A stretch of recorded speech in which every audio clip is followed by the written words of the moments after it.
Coming up, Singapore receives British royalty. I tried Iran. Never. The Prince of Wales tours the island in search of groundbreaking climate projects. The whole point is to provide impact and to make change. I see people come, go, there and go, and I still here. And actors in the Caribbean use theatre to raise awareness. No. Even though it's one island, in the different communities, we can see that the issues are very. But first, double standards persist in the climate crisis. A study finds the planet pays a high price for American and British military activity. They have collectively generated 430 metric tons of CO2 emissions since 2015. This is Just 2 Degrees on TRT World.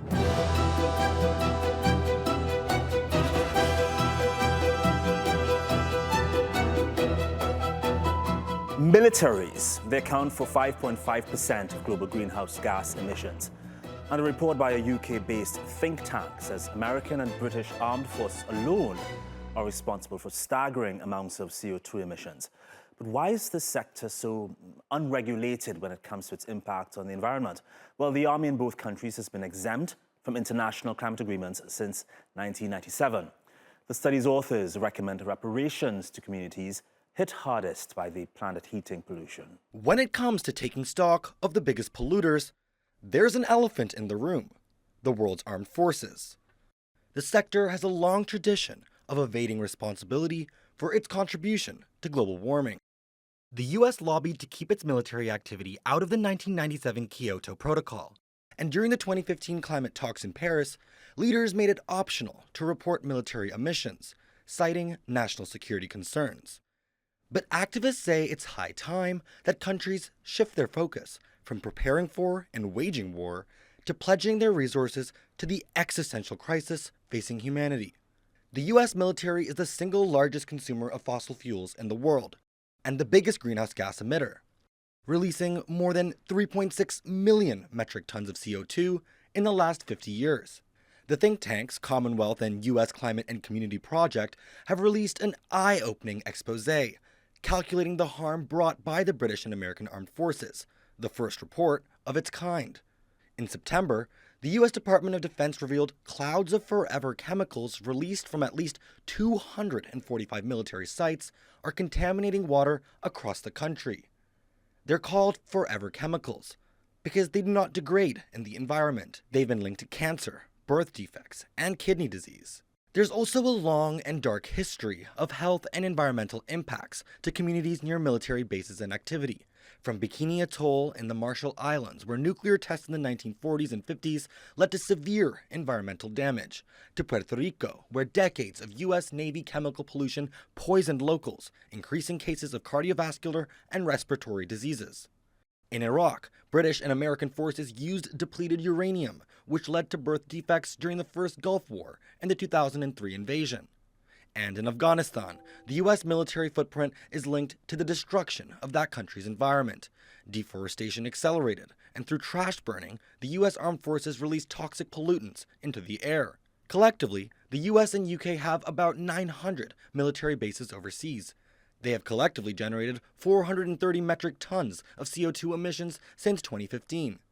Their military installations rely on environmentally degrading practices, from the use of fossil fuels to clearing land for military activity and contaminating nearby communities due to highly polluting ships, aircrafts, and combat vehicles. The authors of the report have listed recommendations, including the payment of reparations, and estimate the two militaries owe at least $111 billion to communities on the front lines of the climate crisis, particularly those closest to US and UK military infrastructure.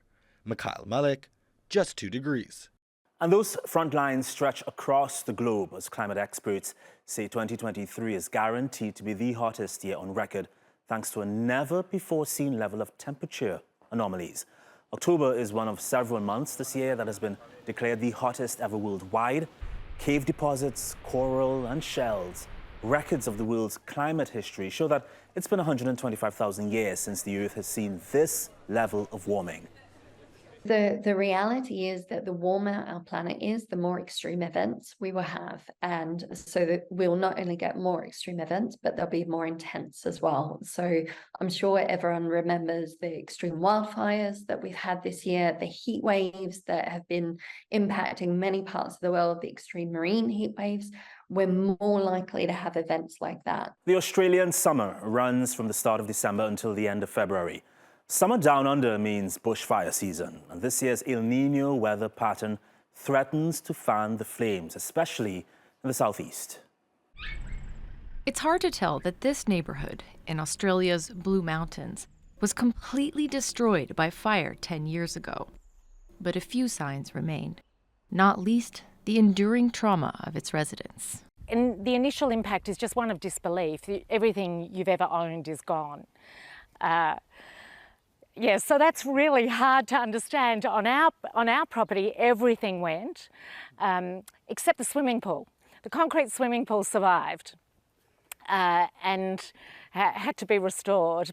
Fires are a natural part of the region's ecosystem, and many local plant species rely on fire to reproduce. Australians have learned to adapt, using land management practices like planned burning to keep the seasonal blazes at bay. But over the decades, severe drought has dried up greener areas, and vast parts of the bush have been neglected, making uncontrollable infernos more likely. The last 3 years have seen more rain than average and more plant growth, but this winter has been mostly warm and dry, creating more fuel for the fire. So we've started to see the soil moisture come down, the stream flows are coming down, and the landscape is drying out and the vegetation is drying out as well. And plus, with 3 years of La Nina, there's been a lot of grass growth for the inland. And particularly the bushfire agencies are concerned about that grass growth and grass fires this season. And that's why we've got the increased risk of bushfires. The worst bushfires usually occur in the states of Queensland, New South Wales, and Victoria, along the east coast. In 2019, they saw some of the worst bushfires in living memory, known as the Black Summer blazes. Dozens of people were killed and more than 240,000 square kilometers of land destroyed. That's an area the size of Uganda. And this year, Australia's National Weather Bureau warned that the El Niño effect, which started in September, could be a problem. El Niño is a climate pattern that temporarily heats up the South Pacific waters, resulting in hotter temperatures and reduced rainfall. The New South Wales Rural Fire Service declared an early start to the bushfire season in August after seeing more than 70 fires. And throughout September and October, fire brigades have battled blazes there and in Victoria. This month, Queensland Fire and Emergency Services have been fighting fires at and across the New South Wales border. As summer approaches, the risk increases all over the southeast. I represent an electorate that has extreme fire danger and extreme flood danger, and this area is also very storm prone. All of the things that we know are likely to increase as the temperature rises. Including the chance that her home will go up in smoke again. Sarah Balter, Just 2 Degrees. Well, despite what can seem like impossible odds against the planet, Britain's Prince William says he's hopeful. He hiked through Singapore's Central Catchment Nature Reserve in mid-November and took with him some young and passionate conservationists who share his vision for a greener future. This reserve is the largest in the country, and with over 20 square kilometers of forest cover and rich biodiversity, it's said to act as a large green lung in Singapore. Well, in 2020, Prince William launched the Earthshot Prize in an effort to give global warming more visibility. The award encourages people from all walks of life to come up with solutions to environmental issues and repair the planet. And this year, there were 5 finalists whose innovations tackle overfishing, deforestation, crop waste, carbon emissions, and electric vehicle lithium battery recycling. Really excited about this year's winners and finalists. Last year we had 2 companies, both have expanded by 8 times. and are moving into different countries. So it's all about scale now. My job is to really kind of bring the money and the capital and the private sector into the Earthshot and meet the solutions and go, come on, how can we scale, how can we do more? I'm really proud of the whole team, to be honest. I mean, you know, Earthshot coming from a seed of an idea to where we are 3 years later, the whole point is to provide impact and to make change. But the guys and girls you've met are fantastic. They're the ones at the forefront, and over the next 10 years we've got to give them the support and all the help we can do so that their impacts are magnified greater than what they're already doing. One of the Earthshot awards went to the creators of a solar-powered food dryer, which is helping some of India's poorest farmers cut waste and increase their income. The device was developed by S4S Technologies. It needs no electricity and has few moving parts, but can dehydrate food in about 1/10 of the time it usually takes using the sun. In India, we have traditionally been practicing sun drying to dry the produce, but it takes 6 to 10 days for it to dry, leading to a lot of microbial and fungal growth. Using S4S's solar conduction dryer, we have now achieved this in a more efficient way. In 6 to 8 hours, we can dehydrate it rather than 6 to 10 days. And also there is a reduced microbial and fungus growth, maintaining 80 to 95% nutrition intact. Working in the dehydration lab at the institute, all of us were working as drying as a technology, and that's where we realized that can we use the power of sun and make something work for the farmers for them to use. Our solar conduction dryer can increase the shelf life of the produce by reducing the moisture content, and the fruits and vegetables can be stored for 12 months. Madam हे अद्रक जो आहे आम्ही फेकून देत होतो, हेच अद्रक आम्ही cutting करून ह्या सोलारमध्ये टाकतोय आणि हे ड्राय झाल्यावर 100% ड्राय झाले की हेच मटेरियल आम्ही S4S कंपनीला देतोय हो माल. S4S is creating impact in 3 ways. First is that we are preventing the food from getting wasted. Second, this is done using the power of sun, using a clean tech technology. Third is that we are empowering rural female farmers, giving them an assured additional income and also making them better decision makers in their families as well as the communities. And because of S4S control on the supply chain and their ability to use a very simple method for this processing, they can guarantee that quality of produce. And that's where they get a premium, their margins looks far better. And the best part is they share that profit with these micro entrepreneurs. So it's also inclusive. 2 major problems. First was that there's a lot of wastage happening from your farm to your marketplace, and also at the same time farmers not getting the right price for their produce. So both the things are something that actually appealed to me, and that's why I got started with S4S, where how can we reduce wastage and at the same time give good income to farmers. A centuries-old horseback fishing tradition is threatened by irregular weather patterns which have altered the ecosystem in the North Sea. Surface temperatures on Belgium's far western coast have increased by 0.3 degrees Celsius per decade since the 1990s and disrupts community fishing seasons. Since the 80s, several marine species populations have plummeted, which scientists link to overfishing and global warming. For me, this is quite alarming, because at this rate, we see that a lot of species cannot cope and either migrate or go extinct. And if species go extinct, our food web will be impacted, which has consequences for us, because not only of different food availability, but also because of different ecosystem services that they provide. I'm, for example, thinking of oxygen production by microalgae and so on. So we might end up with oceanic deserts, and these deserts support no life and will also not support human health. Vroeger de periode om garnalen te vissen liep eigenlijk van september tot december, wanneer dat begon te vriezen. Maar we zien nu wel dat de periode wanneer dat de beste vangst is, dat alles een beetje opschuift. Dat waarschijnlijk te maken met de klimaatsverandering, door de opwarming van het water en de temperatuur waarin we nu leven. Ja. So for some species we see higher abundances. For example, the weavers and the squid, like cuttlefish, they have been found to increase with the warmer water temperatures. For shrimp, we also see this trend, but these coincide with heat waves that have been observed to take place in the North Sea. For cod, it's actually the opposite. So we see actually declines in the population, which has been linked to the decline of their favorite prey, which has been absent now because of the warmer water temperatures. The small countries like island nations, for instance, are experiencing the increasing effects of global warming, but their woes are often ignored because of their limited global influence. And their carbon emissions are considered inconsequential when compared to wealthier countries. But based on the Paris Accord, these small nations still have environmental targets. A group of actors on the Caribbean island of Trinidad and Tobago has put on a production that highlights the country's challenges. I spoke with Tafar Benjamin, the writer and director of the play Veins of Gold. Hi Tafar, thanks for appearing on Just 2 Degrees. Tell me about your theatrical production and the connection to the climate crisis. Okay, so I must start by saying I was engaged by the Micro Theatre Festival of Trinidad and Tobago.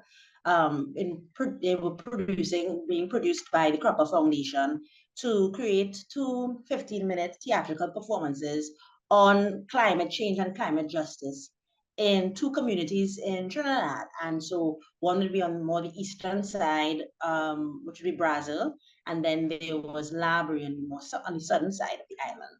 And we had to engage with the community to find out what exactly were the environmental challenges with specific reference to climate change in those areas.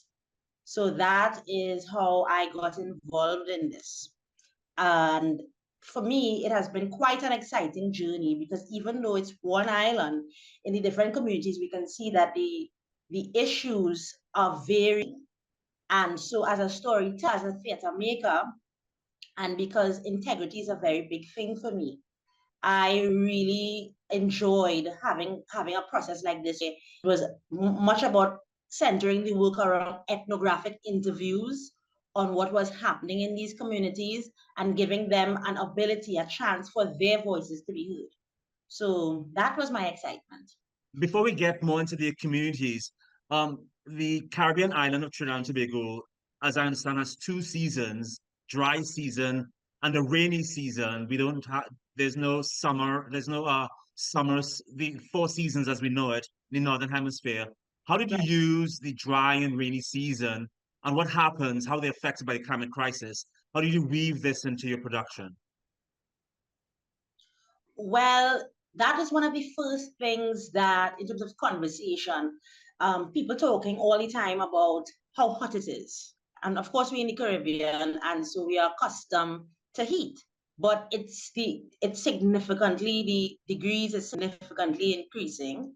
And so when we interviewed the Brazil Greenville community, we spoke with a nurse who was speaking about the climate change also being connected to health issues, because there was a rise in people getting gastro, and so they were impacted by that. And because it's the conversation in the community, of course, is yes, it's getting hotter, but we're not able to really trace that some of these health issues that we're seeing prevalent in schools is directly affected by climate change. So that was an eye-opener for me, because I think not having that type of discourse. You know, here in Istanbul, we have quite a bit of issues with the late rains and water shortages looming. What is the situation there in Trinidad? You said it's getting hotter. What about the rains? What about the area which is prone to hurricanes? Are those getting worse too? Interesting question. I immediately think about, I think it was in October, where one of the days was one of the hottest days we ever had in Trinidad and Tobago. And then next day, we had an orange alert for heavy rainfall, flooding. And so that was an interesting time for us, because we, as you said, the seasons, we dry and rainy. You know, you can, these, because of our fruits grow with the season, a lot of things happen around that. But now, especially when you think about people who have crops there for a living, it impacts their economic situation. And so we're seeing challenges even in that, even the high prices of good market it's Christmas time now. It's well, we're coming up to that Christmas. We have Diwali happening soon, and so the prices for things it has increased. And the interesting thing about us, because we are a fun community in the sense that we're able to laugh at things that happen all the time. I'm not sure if we are tracing the significance of these things to what it's doing to us as a small country in the Caribbean, and impact climate change has had on us. Trinidad and Tobago is an island, and by all assumptions, it means that you guys would be affected, one of those affected mostly by rising sea levels. Do you get a sense that the government of Trinidad and Tobago is putting things in place to address this or is tackling this in any way? I'm an expert, so I'm not an expert under this topic of climate change and climate justice. I had interest, and it was only because of this engagement. I met Ryan as who is the climate change expert that I know based in Trinidad for this festival, right? And so I think there are people that are working to advise, and I think they are available to advise the government. I am not sure, and I cannot say exactly what plans. But for me, I always wanted to contribute. I would write. I'm a storyteller. I'm an actress. How do I contribute to this phenomena that's happening? And sometimes we might think because we're not at the forefront, we're not in the health service, or we're not in the economic in terms of the economics.